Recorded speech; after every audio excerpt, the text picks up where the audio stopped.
my fellow comic book collectors, it's Alan, the Comic Collector Geek, and this is the Wednesday video. One of the more painful Wednesday videos I've ever done because I cannot find one of the books and it's killing me. I've been searching, I even searched box that said that it had the book in it. It didn't have it in it. I'm very sad, but I have great questions for this week, so let's get into them. It'll cheer me up. It'll be okay. First question comes from Kay Munin, who asked, what originally got you into Good Girl art comics, or art covers? Are you a fan of die-cut comic covers? As always, thanks, and I appreciate your insight. Okay, so actually what got me into Good Girl art covers was a couple things. One was in the 90s, I really liked bad girls, like Lady Death, Vampirella, She, Lady Rawhide.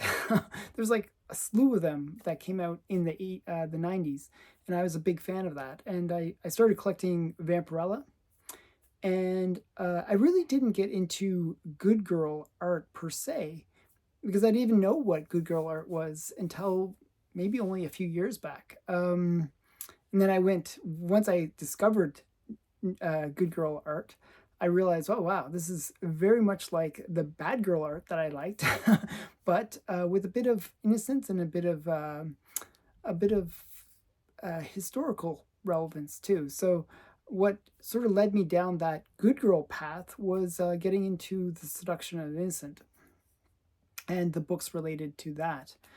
So I started collecting, a lot of the various books that were mentioned in The Seduction of the Innocent. I did videos and people were recommending certain books to me, and that's how I got into it. I just sort of kept on going down different rabbit holes that led me to more and more of these Good Girl art covers. And people were like, oh, you should look into Fiction House. You should look into this title. And then I would discover a few titles on my own as well, and it became a massive collection. So I'm going to actually show some of the books that led me that way. One title that I actually never took seriously, and probably this is the most well-known Good Girl art title, and I never took it seriously. I had a lot of them, these books, when I was a kid, and I always saw them as something that had little or no value, and that is Archie comics. And then I met this book. I'll show you the one that I'm talking about. This is probably considered to be the grail of the Archie Good Girl comics, and this was one that was recommended to me, and I was like, oh, this is awesome. I really like it. And it was this one, Archie number 50. This is kind of the mega grail for Archie comics and Good Girl art covers. It's like a sweater cover. It's a bit suggestive as well. Just a really great Betty cover and a great Archie cover.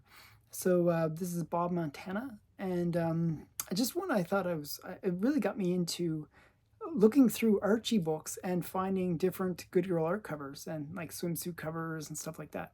So this is the one that led down a major rabbit hole and really got me into collecting Good Girl art covers. But then, I started collecting different artists, and one of the artists that I really got into was Alex Schomburg, and this was probably my favorite Alex Schomburg cover, even more so than Startling 49. I like Startling 49, which I showed last week, but this one I actually liked better. It's like Good Girl art, and it's got this bondage thing going on. I like the fact that she's tiny and this giant hand's gonna cut her, and and there's so many details. I really like all the little details. So this is one of the books that I really liked from Alex Schomburg. And Alex Schomburg was, led me to, collecting different titles that all had these airbrush covers. So these are like, thrilling comics, exciting comics, just a whole bunch of Wonder Comics, all these different titles.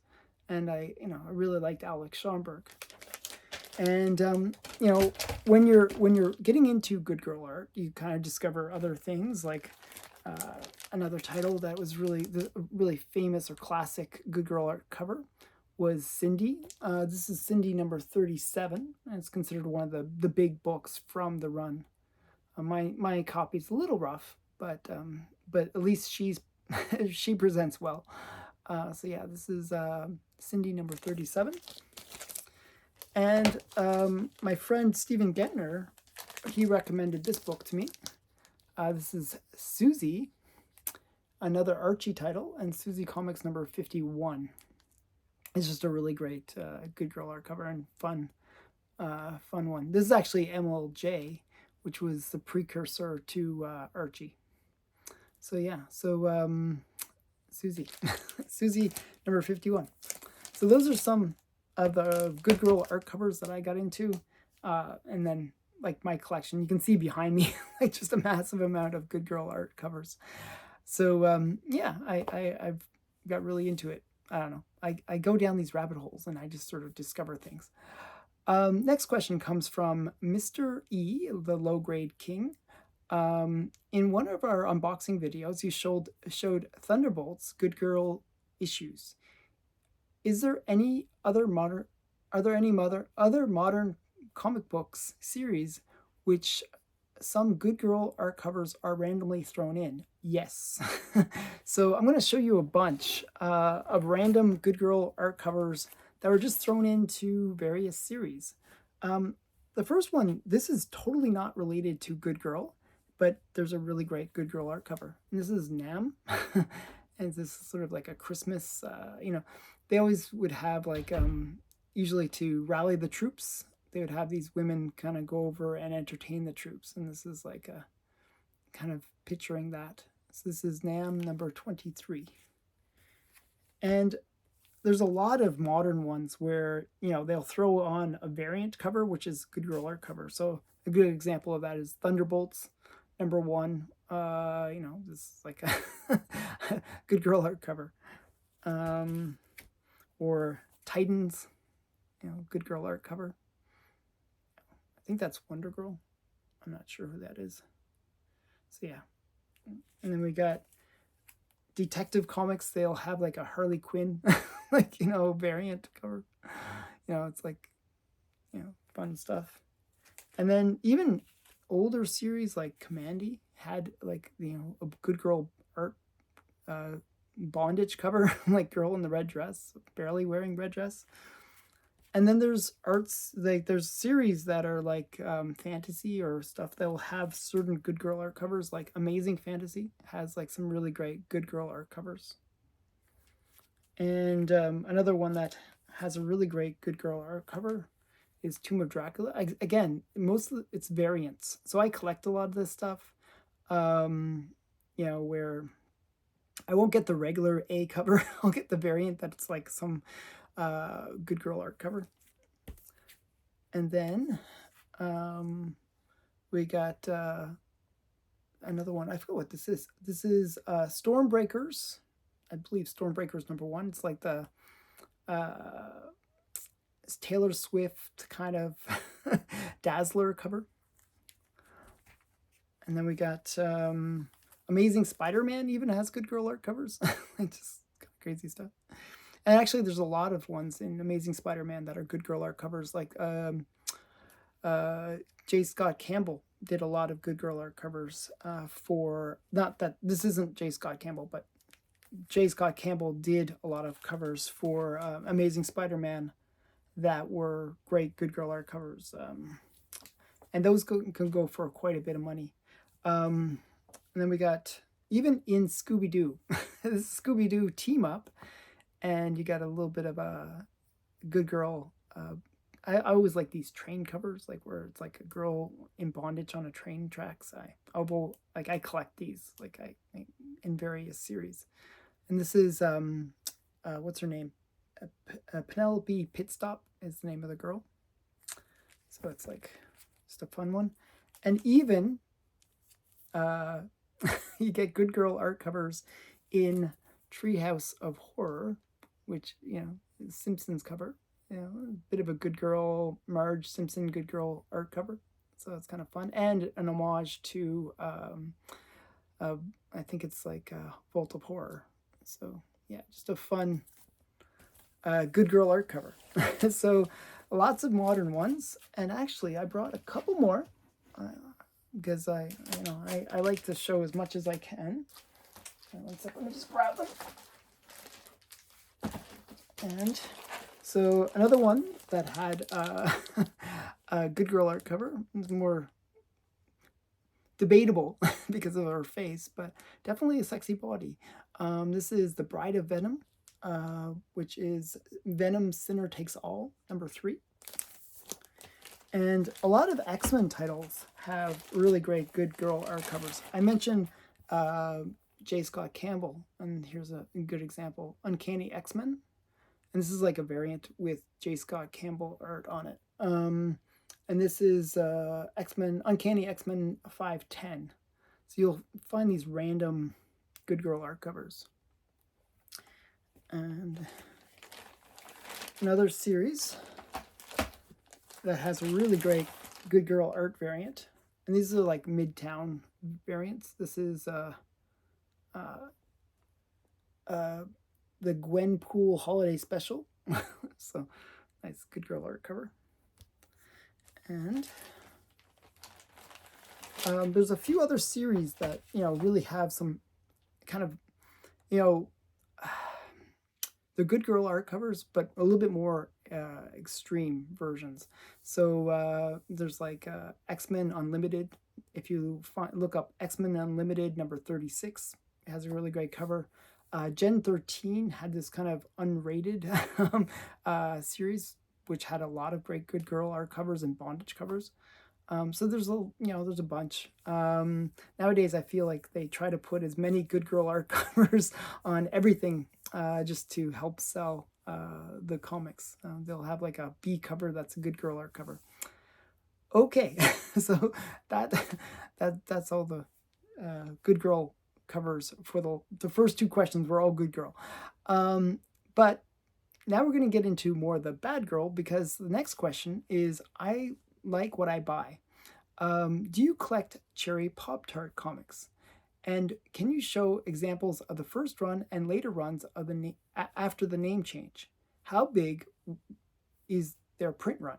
Okay, so that was the book I couldn't find. I actually have a first printing of Cherry Poptart, which I could not find. But I got a bunch of cool things still, so I'll show you as much as I can. I actually couldn't find my Cherry Poptart collection per se. I have found a bit of it, but not all of it, which is weird. So I gotta kind of look around a bit more. But this book is the first book that you need to get if you're a Cherry Poptart collector. This is Funny Book #1, and this is actually the first appearance of Cherry Poptart in comics. And I'll even say, it says right there, first appearance of Cherry Poptart. And this came out in 1971. Okay, so yeah, very, very early first appearance of Cherry Poptart. And recently they actually brought back Cherry Poptart, and they did it with Peach Momoko doing the cover.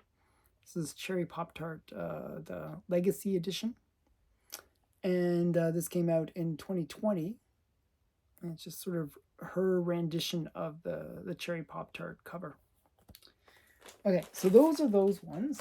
But then I'll show you the regular series. So the way it worked was #1 came out in 1982. And it actually ran for 23 issues, Cherry Poptart. Now, the first 2 of those issues were called Cherry Poptart. And then Kellogg's cereal company, well, they own Pop-Tarts, and they sued. They were about to sue, actually, Larry Wells, who's the guy that created Cherry Poptart, for using the Pop-Tart name. So he changed the Pop-Tart name to just Cherry. So instead of Cherry Poptart in issue #3, it was called Cherry. And then from then on, it was Cherry all the way through. And it ran 23 issues. And then there was a few different one-shots and smaller series that ran. But that was an interesting part of it, that they actually had to change the name. So I'm going to show you, I'll show you a couple of one-shots. This is the Cherry collection. And yeah, it's a really great cover. And actually, the back is really nice too. So yeah, this is Larry Wells cover. And then we got Cherry Jubilee. And these were basically, like, if you're not familiar with Cherry, it's not meant for kids. They were basically Archie-like, but with adult situations, to put it mildly. And actually, the series was rated as being one of the top 10 comics of the year when it came out. And its popularity was huge. And there was actually 10 printings of the first issue of Cherry Poptart. And here's some more Cherry Jubilee, number 2. And Cherry Jubilee number 3. This is kind of fun. A little superhero thing. And Cherry Jubilee number 4. I think that's all the Cherry Jubilees. And then, as I said, Cherry Poptart, like, so if you get a first edition Cherry Poptart, which I have somewhere, it'll say Cherry Poptart on the cover. And it'll look like this. This is like a later printing. So, but yeah, you can see the bit of Archie flavor to it. His style is kind of similar to Dan DeCarlo, who did a lot of the covers for Archie. So, Cherry number 1. And this is obviously a second print as well, because if it was a first print, it would be Cherry Poptart for number 2. And then got Cherry number 3.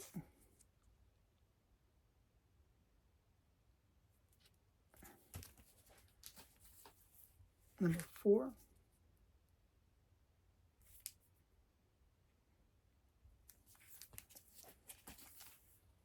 Number 5. I'm not sure which ones of these are first prints or second prints. I'd have to look through them. They did massive number of printings. So, but I think most of the ones I have are first printing. I'm not sure if this is, like, I have a second collection of Cherry Pop-Tarts, but I can't find it. But I think these are all my later editions or second printings. Number 8. Kind of Wizard of Oz like. And number 9. I kind of like this art style, like kind of cutesy and but sexy. Number 10.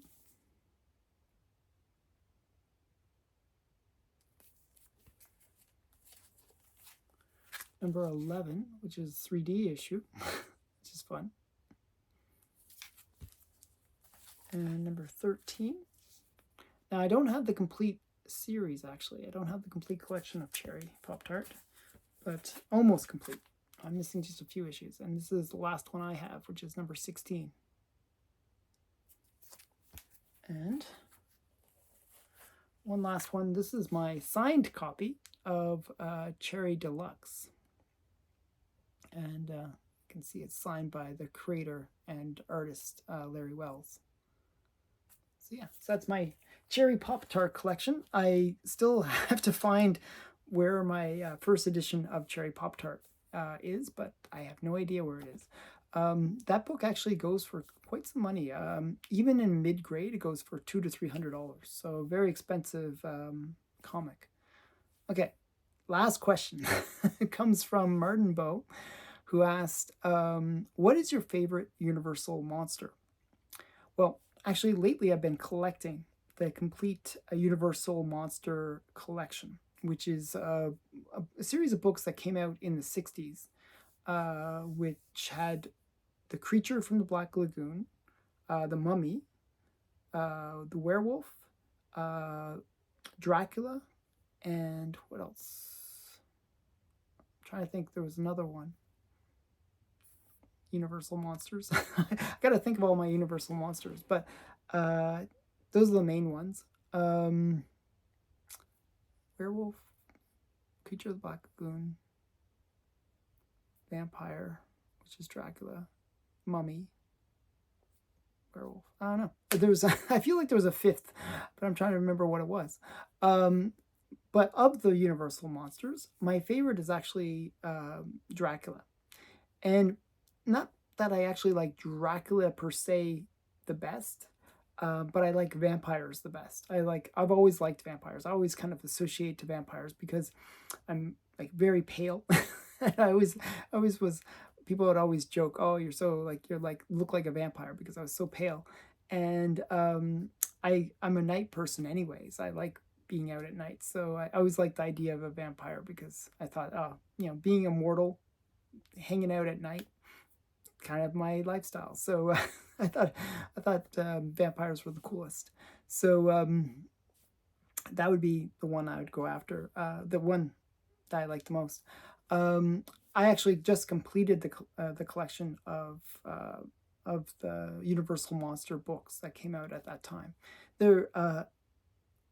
I'll be showing in the next unboxing series, the Dracula and I think the Mummy, one of those two. I think both of them actually will be in the next unboxing series, which is weeks away from now. And I will be getting a box from Stackery on Thursday. So stay tuned for that. I'll do a little preview of it, but it won't air actually until like 3 weeks away, which is really far, but it is what it is. I have so many books coming in. So yeah, that's it for this week. I'm still depressed. I'm depressed because I can't find my Cherry Poptart. It's so annoying. I'm not sure if you guys, this is my question to you. Have you ever lost a book and you're like, no idea where you put it? Even the boxes that say that you have the book in that box doesn't have the book that's in that box. If so, tell me in the comments below. I'd love to hear your stories. And thanks again for watching. Please, if you want to ask me a question for next week, put it in the comments below and I will do my best to answer your question. Thanks again for watching. Bye for now.